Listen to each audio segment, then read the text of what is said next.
సకల విఘ్నాలను తొలగించి విజయాన్ని ప్రసాదించే ఏకదంతుడైన గౌరీపుత్రుడికి నా ప్రణామములు. నీ ఆశలన్నీ అడియాశలై కాలగర్భంలో కలిసిపోతున్నాయా? ప్రతి ప్రయత్నంలోనూ ఏవో ఆటంకాలు, ప్రతి ఆలోచనలోనూ పడ్డ కష్టానికి ప్రతిఫలంలోనూ, ధన మాన ఆరోగ్య ఉద్యోగ ప్రయత్నంలోనూ ఏవో శక్తులు నీరుగార్చేస్తూ ఉన్నాయా? అయితే నీ పూర్వజన్మ కర్మఫలము, నీ పూర్వీకుల రుణము, వారి కోపము లేక శాపము కావచ్చు. అలాంటి వాటి నుండి విముక్తి పొంది నీ పూర్వీకుల ఆశీర్వాదం పొందితే ఇక నీకు నీ కుటుంబానికి తిరగనేదే ఉండదు. ఈ వీడియోలో ఏ రాశి వారు ఏ కర్మచే పీడింపబడుతున్నారు, మొత్తం 12 రాశులు 12 లగ్నాల వారికి మార్చి 29 తర్వాత ఏమి జరగబోతుంది, నీ కర్మ తీరి నీలో జాగృతమై ఉన్న నీ పూర్వీకుల ఆశీర్వాదం పొందడం ఎలా, కేతువు నీకిస్తున్న సంకేతాలేంటి అన్నది పూర్తిగా తెలుసుకోండి. 18 సంవత్సరాల తర్వాత మఖా నక్షత్రంలోకి ప్రవేశించనున్న కేతువు నీ డిఎన్ఏలో జాగృతమై ఉన్న నీ పూర్వీకుల శక్తి మూలకాలు రెక్కలు తెరిచే అద్భుత గడియలు 2026 మార్చి 29 నుంచి ఆరంభం కానున్నాయి.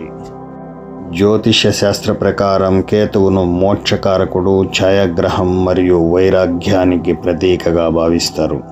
ఇది ప్రధానంగా ఆధ్యాత్మికత, స్వీయ సాక్షాత్కారం, వేదాంతం, తంత్రశాస్త్రం మరియు పూర్వజన్మ కర్మలను ఖచ్చితంగా సూచిస్తుంది. తంత్రశాస్త్ర ప్రకారం కేతువు గాఢమైన తపస్సు, దైవోపాసన, మంత్ర తంత్ర యంత్ర శాస్త్రాలకు, రహస్య విద్యలకు కారకుడు. మఖా నక్షత్రం పూర్వీకులకు, పితృదేవతలకు సంబంధించిన నక్షత్రం. అలాగే కేతువు యొక్క స్వనక్షత్రం కాబట్టి ప్రతి రాశి వారికి ఎంతో అవకాశాన్ని ఇచ్చే ఒక అద్భుత సమయం కూడా. కేతువు మఖా నక్షత్రంలో ఉండగానే సెప్టెంబర్, అక్టోబర్ మధ్య పితృపక్షం కూడా రాబోతుంది. కేతువు ఈ స్థానంలో చాలా శక్తివంతంగా మారబోతున్నాడు. ఆ శక్తి మనిషి మూలాల్లోకి చొచ్చుకొని పోతుంది. ఈ నక్షత్ర చిహ్నం ఒక సింహాసనం, అంటే మీ పూర్వీకుల నుంచి మీరు వారసత్వంగా పొందిన హోదా, గౌరవ స్థానాన్ని సూచిస్తుంది. ఇది మీ కష్టార్జితం కాదు, గత జన్మల కర్మ ద్వారా మీకు లభించిన ఒక వరం. కాలపురుష కుండలిలో పంచమ స్థానమైన సింహరాశిలో, అంటే మీ పూర్వజన్మ పుణ్యకర్మల స్థానం, ఇప్పుడు కేతువు ఆ స్థానంలో సంచరించడం వల్ల ప్రతి మనిషికి గత జన్మల పాప పుణ్యాలు యాక్టివేట్ కాబోతున్నాయి. అలాగే అవి మిమ్మల్ని ప్రశ్నించడం మొదలు పెడతాయి. ఈరోజు నీకున్న ఈ స్థితికి నువ్వు నిజంగా అర్హుడివేనా అన్నట్టుగా. నేను ఏ తప్పు చేయలేదు కదా, నాకు కర్మఫలం ఎలా వస్తుంది, పైగా నేను దైవాన్ని ప్రతిరోజు పూజించి వేడుకుంటున్నాను, దాన ధర్మాలు చేస్తున్నాను, వ్రతాలు చేస్తున్నాను అనుకుంటే అందుకు సమాధానం నీ పూర్వీకుల ఆస్తి, హోదా, పరపతి నీకు ఎలా లభ్యమో వారి కర్మలు కూడా నీకు అలాగే లభ్యం. దైవలోకానికి భూలోకానికి మధ్య పితృలోకం ఉంటుంది. అదే నీ జన్యు పరంపర. నీకు ఏది ప్రాప్తించాలన్నా అక్కడి నుంచే. నువ్వు వ్రతాలు, పూజలు చేసి దైవానికి పెట్టుకున్న అర్జీ ఆ దైవానికి చేరాలన్నా, అక్కడ ఆమోదముద్ర పడి ఫలితం నీకు చేరాలన్నా పితృలోకంలో నీ పూర్వీకుల ఆశీర్వాదం పొంది తీరాలి. అక్కడ నీ కర్మల బకాయిలు ఏది అడ్డు రాకూడదు. అలా వస్తే నీకు, నీ అదృష్టానికి, హోదాకు, గౌరవానికి డిస్కనెక్షన్ మొదలైనట్టే. నీలో లోపల భయం, అపనమ్మకం మొదలవుతుంది. చెడు భయానక కలలు రాజ్యమేలతాయి. మీ పూర్వీకుల పాపపుణ్యాలు మీ ఉపచేతన మనస్సులో, మీ సబ్కాన్షియస్లో, మీ రక్తంలో, మీ డిఎన్ఏలో భద్రపరచబడి ఉంటుంది. ఇప్పుడు కేతువు సాక్షాత్తు పితృదేవతల నక్షత్రంలోకి ప్రవేశిస్తాడు. కాబట్టి పూర్వీకులకు సంబంధించి ప్రతి విషయం యాక్టివేట్ కాబోతుంది. అందుకే దీన్ని డిఎన్ఏ స్థాయిలో జరిగే కర్మ ప్రక్షాళన సమయంగా మీకు పరిచయం చేశాను.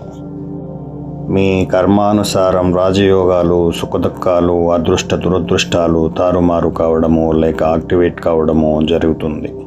మీరు చేసింది కాదు, మీ పూర్వీకుల కర్మఫలం. వారేమి చేశారో అదే మీకు అందుతుంది. మీ పితృదేవతల ఆశీస్సులు లేనిదే కనీసం కులదేవుడు కూడా ఏమీ చేయలేడు. అన్నీ నష్టాలే, అన్నీ కష్టాలే, ఎటు చూసినా విరోధాలే. ఎన్ని నోములు నోమినా, ఏ గుడికి వెళ్ళినా ఫలితం శూన్యం. కాబట్టి మార్చి 29 నుంచి ఈ సంవత్సరం చివరి వరకు కేతువు పితృనక్షత్రంలో ఉంటాడు. సరిగ్గా అక్టోబర్ 3న మఖా నక్షత్రం మొదటి పాదంలోకి కేతువు ప్రవేశించే కాలం. దీనికి ముందు వెనకే పితృపక్షాలు కూడా. ఏ రాశి ఏ లగ్నం వారికి కర్మశేషం మిగులుంటే ఎదురయ్యే పరిస్థితులు ఏంటి, వాటి నుంచి ఎలా విముక్తవ్వాలో, పరిహారం ఏంటో చూసేద్దాం. మేషరాశి లేదా మేష లగ్నం వారికి కేతు పంచమ స్థానంలో ఉండుటచే సంతానానికి సంబంధించి ఏదో ఒక సమస్య, గర్భం దాల్చడంలో ఆలస్యం, ప్రేమ దాంపత్య విషయాల్లో సమస్యలు, పెట్టుబడుల విషయంలో తొందరపాటు, ఇంకా ఆర్థిక విషయంలో గందరగోళం, పూర్వీకుల ఆస్తుల సమస్యలు వేధిస్తూ ఉంటాయి. ఎందుకు పరిహారం? తండ్రి స్థానంలో ఉన్నవారిచే, గురువు స్థానంలో ఉన్నవారిచే ఆశీర్వాదం పొందుతూ సెప్టెంబర్ 26, అక్టోబర్ 10 మధ్య పితృదేవతలకు పాలు, నీరు, నలనువులతో తర్పణాలు వదలాలి.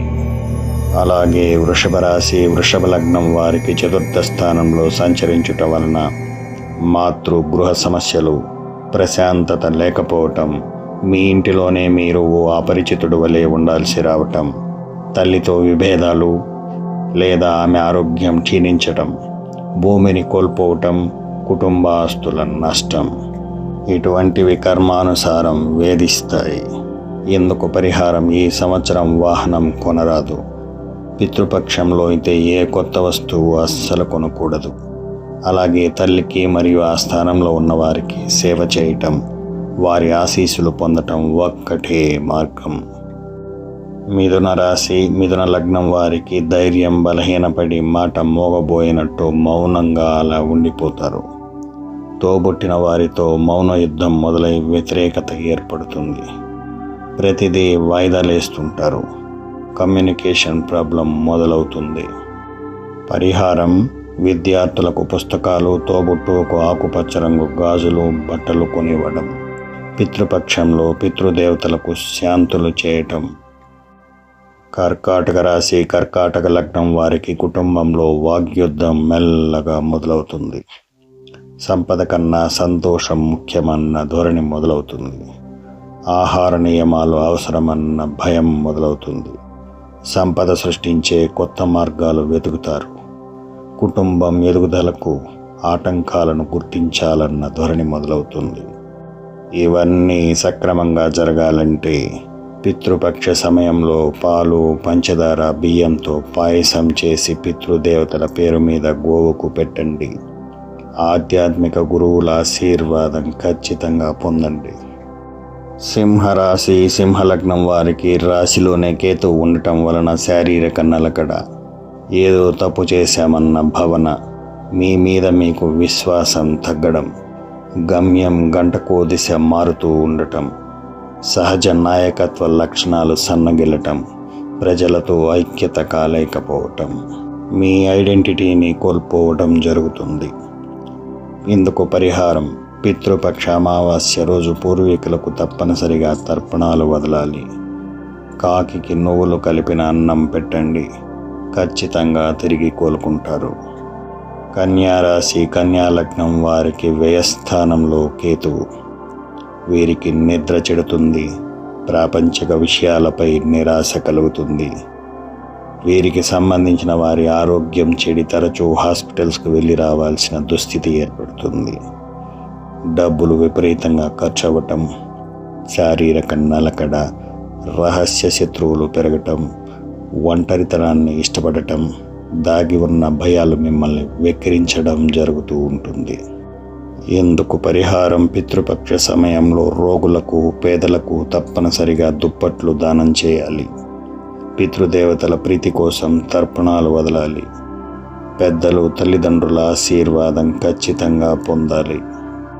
తులారాశి, తులాలగ్నం వారికి అన్నలు అక్కలతో మనస్పర్ధలు రావటం, స్థిరాస్తులు పూర్వీకుల ఆస్తుల తగాదాలు రావటం, నిరాశ వైరాగ్యాలు మొదలవటం, ఉన్నది పోగొట్టుకోవడాలు వంటివి జరుగుతూ ఉంటుంది. ఎందుకు పరిహారం, అక్కకు కొత్త బట్టలు కొనిచ్చి మీ ఇంట 3 రాత్రులు నిద్ర చేయమనండి. అన్నకు నమ్మకస్తులుగా వ్యవహరించండి. తర్పణాలు వదలండి. సమస్యలన్నీ అలా సద్దుమణిగిపోతాయి. వృశ్చిక రాశి, వృశ్చిక లగ్నం వారికి కర్మస్థానంలో కేతువు ఉండటం చే మీపై పూర్వీకుల ప్రభావం ఎక్కువగా ఉండబోతుంది. వృత్తిపై విరక్తి, ఆఫీస్లో ఓ యంత్రంలా పనిచేయటం, మీ పై అధికారులచే మాటపడటం, వ్యాపారంపై విరక్తి రావటం, పూర్వీకుల శక్తి మీ బుర్రలో చేరి మీ ఆలోచన శక్తిని గందరగోళం చేసేస్తూ ఉంటాయి. ఎందుకు పరిహారం, పితృపక్షం మొత్తం ఇంట్లో నెయ్యి దీపం వెలిగించండి. పక్షులకు ఆహారాన్ని వేయండి. పితృదేవతల కార్యాలు చేయండి. మీ పూర్వీకుల పేర్లు తెలుసుకుని ఆ పేర్లతో తర్పణాలు పితృపక్ష అమావాస్యం రోజు వదలండి. వృత్తిలో మీకు ఇక తిరిగే ఉండదు. ధనస్సు రాశి, ధనస్సు లగ్నం వారికి భాగ్యంలో కేతు ఉండటచే మీ పూర్వీకుల పాపపుణ్యాల ప్రభావం మీపైన కూడా ఎక్కువగా పడుతుంది. మనసు ఏవో పాత జ్ఞాపకాలతో బలంగా కనెక్ట్ అయిపోతుంది. ప్రస్తుతాన్ని వదిలేస్తారు, గతాన్ని పట్టుకుంటారు. అదృష్టం ఒక మాయని, హోదా గౌరవం అన్నది ఒక భ్రమ అని పూర్తిగా వదిలేస్తూ ఉంటారు. పూర్వీకుల ప్రభావంతో స్వయంగా శాస్త్రాలపై అవగాహన పెంచుకుంటారు. ఇందుకు పరిహారం, మీరు గురువుల ఆశీర్వాదం పొందాలి. పుణ్యకార్యాలు చేయాలి. పితృపక్షంలో పెద్దలకు బట్టలు పెట్టి రక్త సంబంధికులందరినీ ఇంటికి పిలిచి భోజనాలు పెట్టండి. గతాన్ని అలా వదిలి ప్రస్తుతానికి ఇలా వచ్చేస్తారు. మకర రాశి, మకర లగ్నానికి అష్టమకేతు మరచిపోయిన గాయాలను గుర్తు చేస్తుంది. తల్లి తరపు పూర్వీకుల కర్మలు యాక్టివేట్ అవుతాయి. రహస్య విషయాలు తెరపైకి వస్తాయి. ఆరోగ్య విషయంలో ఛాతీ బరువుగా మారిపోతుంది. రహస్య మోసాలు జరగవచ్చు. మానసికంగా కృంగిపోయే అవకాశాలు కనిపిస్తున్నాయి. ఎందుకు పరిహారం, మార్చి 29 నుండి పితృపక్షం వరకు ప్రతి శనివారం నల్ల కుక్కలకు ఆహారం పెట్టండి. పితృపక్షంలో మృత్యుంజయ యాగం చేయండి. తల్లి తరపు బంధువులకు బట్టలు, వయసైన వారికి నల్ల దుప్పట్లను ఇవ్వండి. కుంభలగ్నం, కుంభరాశి వారికి సప్తమ కేతువు భాగస్వామ్యంలో గొడవలు, భార్యాభర్తల మధ్య మనస్పర్ధలు, శారీరక కలయికపై విరక్తి, సన్యాసంపై రక్తి, అనుమానాలు, అవమానాలు, తిరస్కరణలు ఎదురవుతూ ఉంటాయి. ఎందుకు పరిహారం, పితృపక్షంలో శుక్రవారం స్వీట్లు కొత్త జంటకు దానం చేయండి. మిఠాయిలు పంచిపెట్టండి. పేదల వివాహానికి ఈ సంవత్సరంలో ఆర్థిక సహాయం చేయండి. పితృదేవతల శాంతి చేయండి. మీనరాశి, మీనలగ్నం వారికి శత్రు రోగస్థానంలో కేతువు, ఆరోగ్య నిలకడ, ఇమ్యూనిటీ తగ్గడం, శత్రుమూలక ప్రభావం ఎక్కువగా ఉండటం, ఆఫీస్ నందు స్టాఫ్తో గొడవ, నీరసించిపోవడం, ఏదో తెలియని భయం, రుణపీడ వంటివి వేధిస్తూ ఉంటాయి.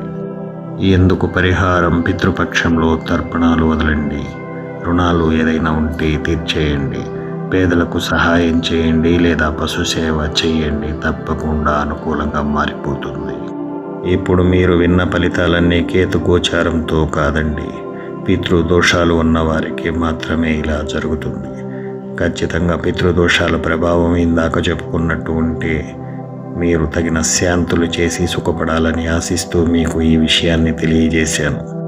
మీకేదైనా ఇందులో సందేహం ఉంటే కామెంట్ బాక్స్లో అడగండి, తప్పకుండా రిప్లై ఇస్తాను. ఖచ్చితంగా ఓ లైక్ చేయండి. అలాగే సబ్స్క్రైబ్ చేసుకొని వారు సబ్స్క్రైబ్ చేసుకోండి. నమస్కారం.